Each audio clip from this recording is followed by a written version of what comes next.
আজকে ইন্টিগ্রেশনটা ধরবো, ভালো করে বুঝবে কিন্তু সবাই, ঠিক আছে? স্যার শুনুন না, আর 2 মাস পর কিন্তু পুজো। 2 মাস পরে পুজো, হ্যাঁ।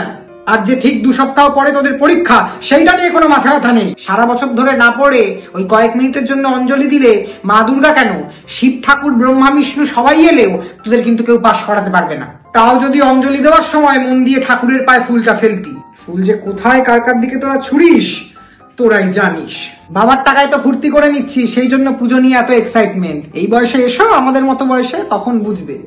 এখন পুজো আসার জন্য যে এক্সাইটমেন্ট হচ্ছে, তখন পুজো আসার জন্য সেম অ্যামাউন্টের ডিপ্রেশন হবে।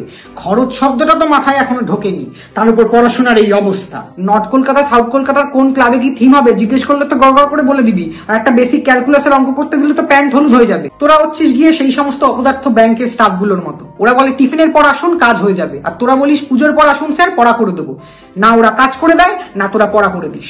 তোদের মতো অপদার্থ কুলাঙ্গা স্টুডেন্টদের জন্য আমাদের মতো টিচাররা ভালো করে পুজো কাটাতে পারে না, কারণ পুজোর পর রিভিশন করাতে হয়। আর তোদের এমনই অবস্থা যে পুজোর পর বই খুললে তোরা রিভিশন করবি কি, নিজেদের ভিশনই হারিয়ে ফেলিস। সেই জন্য আমাদের আবার সিলেবাসের শুরু থেকে শেষ অবধি পড়াতে হয়। আর তারপর যখন পরীক্ষায় তোরা গোল্লা পাস, তোদের মা বাবাদের কাছ থেকে গালাগাল আমাদের খেতে হয়। হ্যাঁ, পুজো নিয়ে লাফাচ্ছে। খাওয়ার কথা বললেন যখন, বিজয়া কি খাওয়াবেন স্যার? আপাতত থাপ্পড় খাওয়াচ্ছি 2 গালে। আয় আয় শু।